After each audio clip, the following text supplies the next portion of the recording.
Good morning बच्चों। आज हम सब बीएड वाले बच्चों को पढ़ाएंगे, जिसमें बीएड 4th सेमेस्टर वालों के बच्चों को पढ़ाएंगे।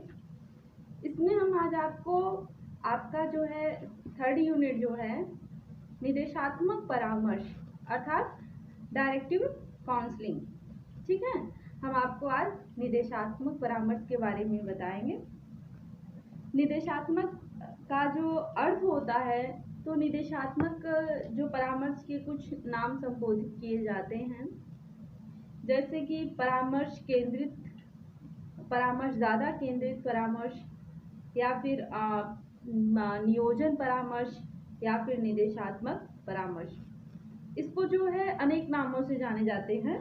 तो जो निर्देश के माध्यम से जो परामर्श दिए जाते हैं वो निर्देशात्मक परामर्श कहलाता है। जैसे कि ये निर्देशात्मक परामर्श के नाम से ही यह स्पष्ट है कि यह परामर्श जो होता है परामर्शदाता केंद्रित होता है। क्या होता है? परामर्शदाता केंद्रित होता है, या कह सकते हैं कि परामर्श में परामर्शदाता का अधिक महत्व होता है, और परामर्श प्राप्तकर्ता जो प्रार्थी होते हैं अर्थात जिसको हम परामर्श देते हैं, उनका स्थान जो होता है वो गौण होता है। कहने का यही है कि जो परामर्श को देते हैं वो उनका स्थान उच्च होता है, और जो परामर्श प्राप्त करते हैं उनका स्थान जो होता है वो गौण होता है। इसमें परामर्शदाता अपना जो ध्यान समस्या पर अधिक रखता है, व्यक्ति पर नहीं रखता है। जो परामर्श देता है तो वो उसका यह ध्यान केंद्रित रहता है कि किस टॉपिक पे कौन सी समस्या है और उसका समाधान कैसे हो सकता है, उसका मात्र उसी पे ज़्यादातर ध्यान रहता है। और इस प्रक्रिया में पहले निर्धारित की गई योजना के अनुसार जो है समस्या के विभिन्न पक्षों पर हम ध्यान रखते हैं कि सामने वाले पर्सन का कौन सी समस्या है, और उसी पे परामर्शदाता जो है विशेष ध्यान लगाए रखता है।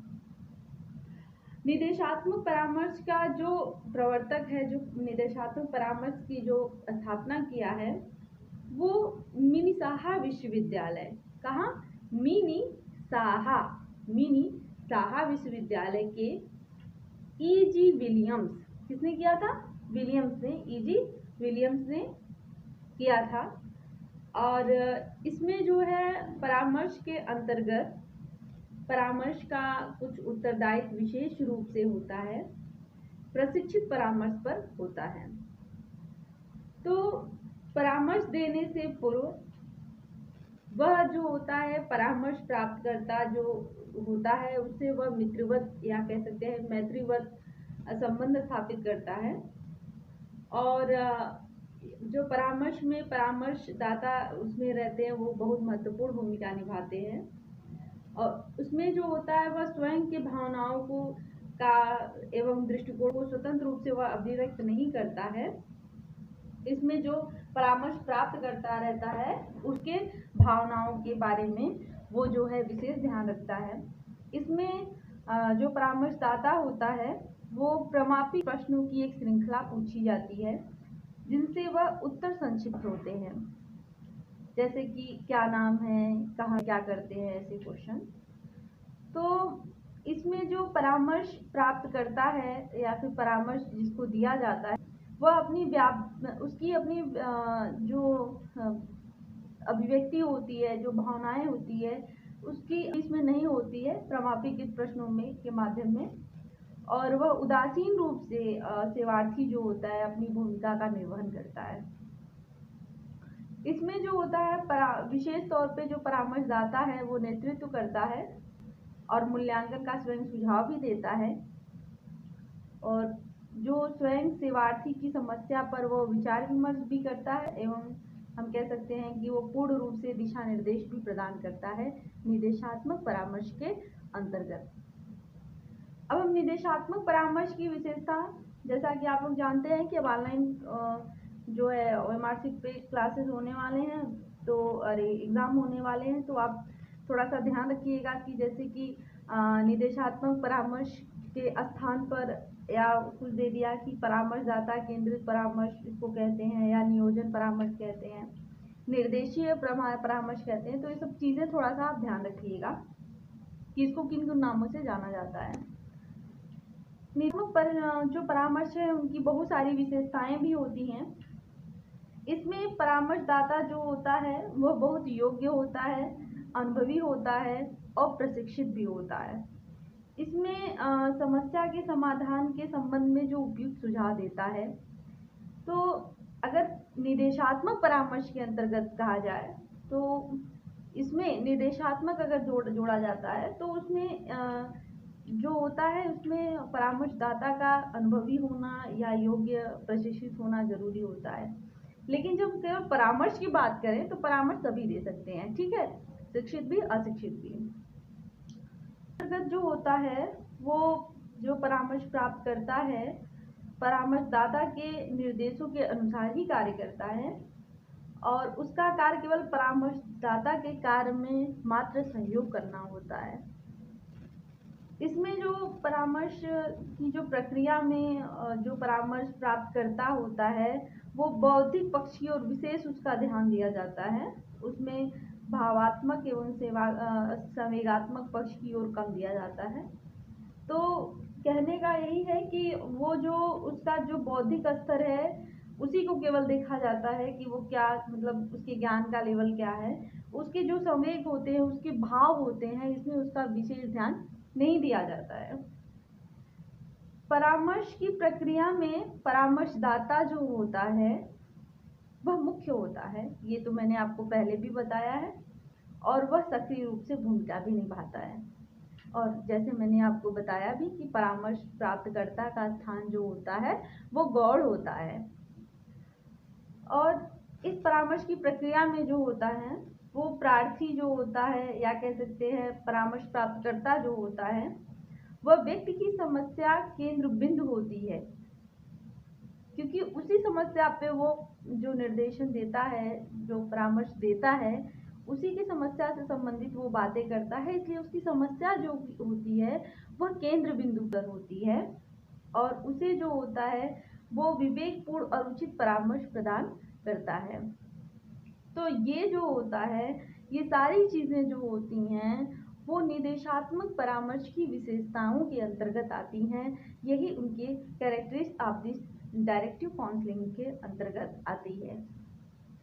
अब हमने देखा कि परामर्श, निदेशात्मक परामर्श कहते किसे हैं और निदेशात्मक परामर्श की विशेषताएं क्या होती हैं, ठीक है। अब हम निदेशात्मक परामर्श जो है मैं एक बार फिर से आपको बता देती हूँ कि जो निदेशात्मक परामर्श के अंतर्गत जो है परामर्श का मुख्य उत्तरदायित्व विशेष रूप से क्या होता है, प्रशिक्षित परामर्शदाता पर होता है। प्रशिक्षित परामर्शदाता है उसका मुख्य उत्तरदायित्व वही होता है कि वो निदेशात्मक मतलब सही रूप से निर्देश के माध्यम से वो क्या करे, परामर्श को दे। और परामर्श देने से पूर्व जो है परामर्श जो प्राप्त करता है उसके साथ मधुर संबंध स्थापित करे। और इसमें परामर्शदाता की जो होती है सक्रिय भूमिका होती है। ये हमारा होता है निदेशात्मक परामर्श। हमने देखा कि निदेशात्मक परामर्श क्या होता है और निदेशात्मक परामर्श कहते किसे हैं और निर्देशात्मक परामर्श की क्या विशेषताएं होती हैं। अब हम जाते हैं कि कोई न कोई अगर कुछ भी चीज़ें होती हैं तो उसमें कोई ऑब्जेक्टिव होती है कि इसमें क्या है। तो परामर्श जो निर्देशात्मक परामर्श होता है उसके उद्देश्य भी होते हैं। तो उद्देश्य जो होते हैं, इसमें मुख्य उद्देश्य जो होते हैं वो होता है कि व्यक्तिगत रूप से समस्याएं हल करना। परामर्श के अंतर्गत जो व्यक्ति की व्यक्तिगत समस्या है, जो उनकी खुद की समस्याएं हैं, उनकी समस्याओं को हल करना, ये उसका उद्देश्य होता है। और साथ ही साथ उसका उद्देश्य समस्या का पूर्वानुमान लगाना कि अगर समस्या है तो ये समस्या जो आज सामने उपस्थित हुई है ये पूर्व में भी समस्या थी या ऐसे कभी और भी हो चुका था, तो ये समस्या का पूर्वानुमान भी लगाना होता है। और छात्रों को परामर्श एवं उपचार प्रदान करना होता है। भाई जाहिर सी बात है, अगर परामर्श दिया जाता है तो उसमें जो होता है उसका उपचार भी किया जाता है और समस्या समाधान के संबंध में उचित सुझाव भी दिया जाता है कि आपकी समस्याएं अगर ऐसी है तो आपसे कौन से ऐसे कार्य किया जाए या कौन से ऐसे सुझाव दिया जाए कि उसकी समस्या का समाधान हो जाए। और इसमें निर्देशात्मक परामर्श का उद्देश्य यह भी होता है कि वह मित्रवत व्यवहार के द्वारा जो व्यक्ति है उसकी समस्याओं का हल करे। अगर व्यक्ति की समस्याएं मित्रवत वो हल करता है, उसको बताता है कि आपकी जो समस्याएं होती हैं, इसका निर्देशात्मक की समस्याओं को उनका हल करना, मित्रवत व्यवहार, मित्रवत करते हुए उसके व्यवहार को संबंध बनाना, उसको उचित उपचार देना और उसके संबंध में सुझाव देना और उस समस्या का पूर्वानुमान लगाना, ये सारे जो होते हैं वो हमारे निर्देशात्मक परामर्श के उद्देश्य होते हैं। अब हम आते हैं कि निर्देशात्मक परामर्श प्रक्रिया के कौन कौन से स्टेप्स हैं, कौन कौन से चरण हैं। ठीक है, हम उसके चरण के बारे में बात करते हैं। उसके जो चरण होते हैं या फिर हम उसकी प्रक्रिया के पहले बाद में उसकी प्रोसेस क्या होती है, हम पहले उसके बारे में देख लेते हैं कि निर्देशात्मक जो परामर्श की जो प्रक्रिया होती है वो हमारा होता है जैसे कि हमेशा परामर्शदाता की भूमिका पर निर्भर होती है। और इसमें जो प्रक्रिया के अंतर्गत है, विलियम्स और डार्ले दो मनोवैज्ञानिक हैं। विलियम्स और डार्ले ने अपनी पुस्तक एक लिखी थी, दो जो विद्वान थे उन्होंने लिखा था कि स्टूडेंट पर्सनल वर्क एक बुक लिखा था जिसमें उन्होंने निर्देशात्मक प्रक्रिया के 5 सोपान को बताया था। वो 5 सोपान जो होता है वो और भी होते हैं, जैसे कि हम पहला जो सोपान होता है वो होता है कि जो विभिन्न विधियां होती हैं एवं उपकरण होते हैं उसकी सूचनाएं इकट्ठा कर उनका विश्लेषण करना। पहला वही बताए हैं कि पहले किसी भी विधियों जो भी विधि आप फॉलो करते हैं उसके ऊपर तो सारे उपकरण जो किसी समस्या का समाधान करने के अंतर्गत होता है वो सारे डाटा को कलेक्ट करने के बाद उसका एनालिसिस करना। जो सेकंड स्टेप होता है वो जो होता है वो इंफॉर्मेशन को यांत्रिक रूप से और ग्राफिकल को संगठन करके उनका संश्लेषण करना, या हम कह सकते हैं जो उनकी सूचनाएं होती हैं वो मैकेनिकल रूप से ग्राफिकल रूप से उसका कलेक्ट करके डाटा उनका सिंथेसिस करना। तो ये जो होता है उनका पहला तो हम विश्लेषण कर लिए, दूसरा हम संश्लेषण कर लिए। तीसरा जो हमारा सोपान होता है वो होता है छात्र की समस्या के कारणों को ज्ञात कर उनका समाधान जानना, कि छात्र की जो समस्या क्यों है, क्यों ऐसे कारण बने हैं, फिर हम उसका समाधान करें। ये हमारा तीसरा स्टेप होता है। और चौथा जो स्टेप होता है परामर्श और उपचार होता है। और लास्ट जो हमारा स्टेप होता है वो होता है फॉलोइंग अप, अर्थात हम कह सकते हैं मूल्यांकन तथा अनुगमन, अर्थात फॉलो अप, उसका अनुगमन करना। तो जो निर्देशात्मक प्रक्रिया है और जो उनके सोपान हैं मैं आपको ऐसे ही बता दी कि हम कैसे पहले किसी डाटा को विश्लेषण करेंगे, फिर संश्लेषण करेंगे, फिर समस्याओं को कारणों को जानकर उनका समाधान करेंगे, बाद में चौथे स्टेप से हम परामर्श करेंगे और पांचवें में जो है पूर्वानुगमन करेंगे।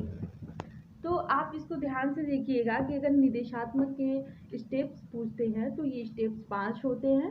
और स्टेप्स 5 में पहला जो होता है वो संश्लेषण होता है, दूसरा जो होता है पहला विश्लेषण होता है, दूसरा संश्लेषण होता है, तीसरा जो होता है निदान होता है, चौथा जो होता है वो परामर्श या उपचार होता है, पांचवा जो होता है वो फॉलोइंग होता है। पहला एनालिसिस, दूसरा सिंथेसिस, तीसरा डायग्नोसिस और चौथा जो होता है काउंसलिंग फॉर ट्रीटमेंट और पांचवा जो होता है एवोल्यूशन ऑफ फॉलो अप। ठीक है, ये हमारा उसके स्टेप्स हो गए। अब हम आते हैं कि इसकी क्या मूलभूत अवधारणाएं होती हैं। जैसा कि इनकी जो मूलभूत अवधारणाएं होती हैं निर्देशात्मक की, वो मुख्यतः 4 प्रकार की होती हैं। कितने प्रकार की होती है? 4 प्रकार की होती हैं, जिसमें बिली नाम के मनोवैज्ञानिक थे, उन्होंने लिखा था modern methods and technical in guidance. इसमें उन्होंने निर्देशात्मक की 4 अवधारणाएं बताई थी। कौन सी पुस्तक थी? बिली एंड्रयू मनोवैज्ञानिक थे। उन्होंने modern method and technique in guidance में निर्देशात्मक परामर्श की 4 अवधारणाओं को बताया था। पहला जो होता है परामर्श एक बौद्धिक प्रक्रिया होती है। क्या होती है? बौद्धिक प्रक्रिया होती है। दूसरा जो होता है परामर्शदाता सुझाव देने में सक्षम है। तीसरा जो होता है प्रार्थी की समस्या समाधान में अक्षमता होता है। चौथा जो होता है वह परामर्श के उद्देश्य समस्या समाधान की अवधारणाओं द्वारा निर्धारित होता है। ठीक, तो पहला जो होता है परामर्श एक बौद्धिक प्रक्रिया होती है। यह जो परामर्श होता है इनकी मूलभूत अवधारणा ये 4 ही हैं कि इसकी जो हमारा अवधारणाएं हैं वो परामर्श एक बौद्धिक प्रक्रिया, उसका सुझाव देने में सक्षम, प्रार्थी की समस्या में समाधान में क्षमता और परामर्श की उद्देश्य समस्या अवधारणा निर्धारित। परामर्श में अवधारणाओं के अंतर्गत ही विलियम्स महोदय ने भी इसके बारे में लिखा है कि परामर्श जो होता है सेवा व्यक्ति की विशेषता को स्वीकार करता है। क्या करता है? सेवा व्यक्ति की विशेषता को स्वीकार करता है। परामर्श सेवा में आपसी संबंध निष्पक्ष होते हैं, इसमें किसी का पक्ष विपक्ष नहीं होता है। परामर्श सेवार्थी की गरिमा जो है मर्यादा का सम्मान करती है और जो परामर्श सेवा की प्रक्रिया होती है वो उपचारात्मक होती है। परामर्श सेवा तभी प्रदान करनी चाहिए जब सेवार्थी जो होती है समस्याग्रस्त हो और समाधान प्राप्त करने में सक्षम न हो, तभी उनको दिया जाना चाहिए, अन्यथा नहीं दिया जाना चाहिए। क्योंकि जब वो समस्या का समाधान स्वयं कर लेगा तो आपके परामर्श की उसको कोई आवश्यकता नहीं है। लेकिन जब वो अपनी समस्या का समाधान नहीं कर पाता है तब उसको समस्या समाधान के लिए उसको परामर्श दिया जाना चाहिए। परामर्श जो होता है वो सेवार्थी की वांछनीयता पर आधारित होता है कि वो परामर्श लेना चाहता है अन्यथा नहीं लेना चाहता है। सेवार्थी पर परामर्श को थोपी नहीं जाती है। ये विलियम्स महोदय जी कहते हैं कि ये हमारा परामर्श जो होता है वो हर तरीके से सेवा के लिए तत्पर होता है, सेवार्थी होता है। अब हम देखते हैं कि परामर्श में निर्देशात्मक परामर्श में परामर्शदाता की भूमिका। परामर्शदाता की तो पूरे परामर्श में दाता में ही परामर्शदाता का ही महत्वपूर्ण भूमिका होती है और जो परामर्श प्राप्त करता होता है वो गौड़ होता है। और एक तरीके से कह सकते हैं कि ये एक तरीके से लीडर होता है और परामर्शदाता जो होता है अधिकतर समस्याओं के बारे में बात करते हैं और व्यक्ति को वरीयता नहीं देते।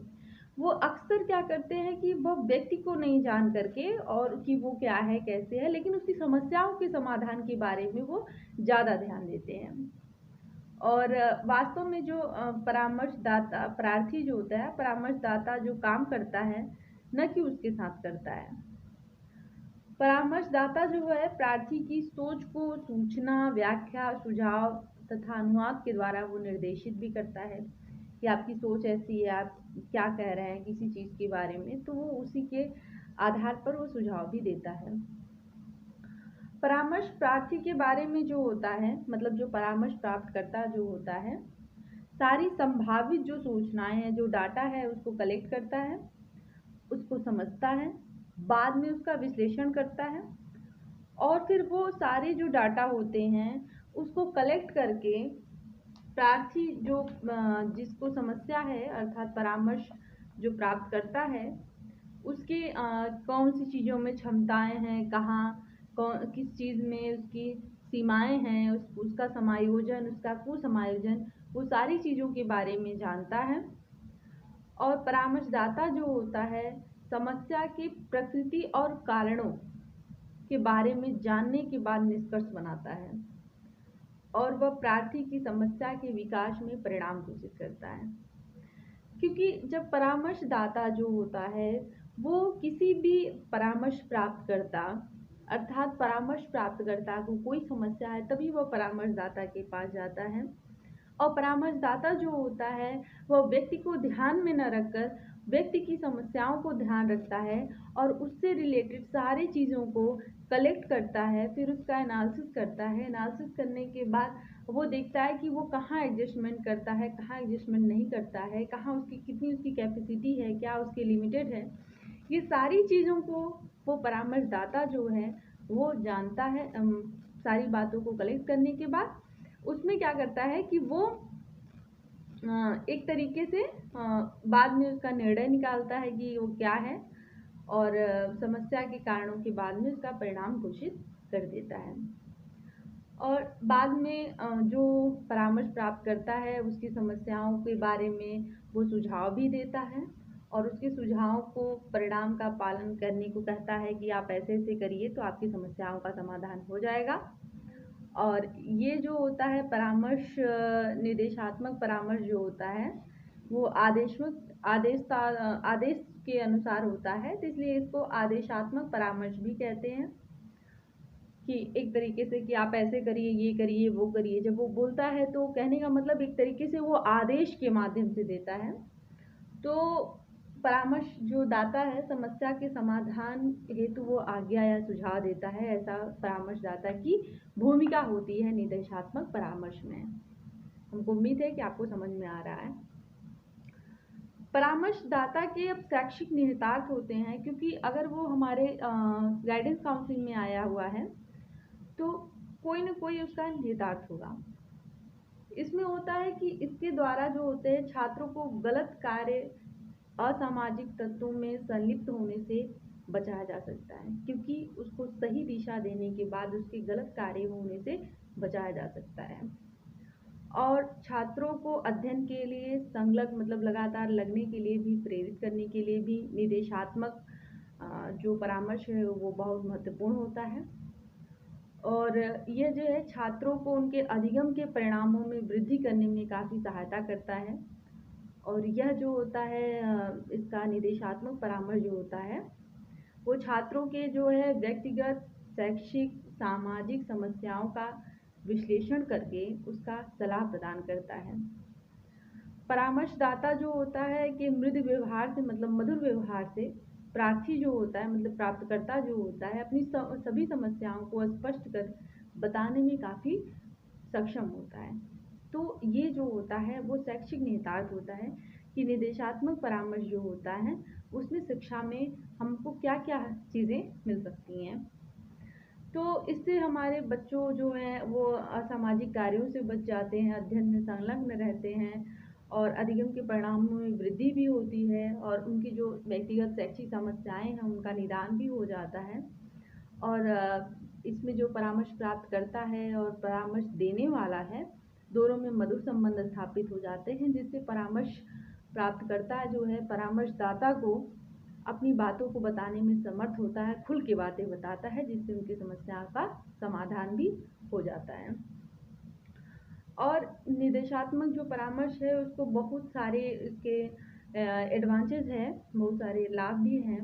जैसे कि इसमें परामर्शदाता जो होता है बहुत सक्रिय रहता है और इसमें वस्तुनिष्ठता होती है, सूचनाओं की वस्तुनिष्ठता होती है और इसमें परामर्श सेवार्थी की आवश्यकता अनुसार उसकी उपलब्ध हो जाता है। इसमें व्यक्ति की समस्या पर अधिक ध्यान दिया जाता है। परामर्श जो होती है समस्या का केंद्र बिंदु समस्या होता है परामर्श प्राप्त करने वाला। तो इस तरीके से इसके बहुत सारे लाभ भी होते हैं और इसके हमारे बहुत सारे सीमाएं भी होती हैं। तो इस तरीके से जो हमारी निर्देशात्मक परामर्श जो होता है ये बहुत ही महत्वपूर्ण होता है। और बस आप ध्यान रखिएगा कि निर्देशात्मक परामर्श जो होता है वो शिक्षित लोग ही दे पाते हैं और सब लोग नहीं दे पाते हैं। तो इस तरीके से हमारा ये परामर्श तकनीक के अंतर्गत निर्देशित परामर्श आता है। और उम्मीद है कि मुझे आपको जो हमने आपको लेक्चर दिया है निर्देशात्मक परामर्श के बारे में वो आपको समझ में आई होगी। तब तक के लिए धन्यवाद।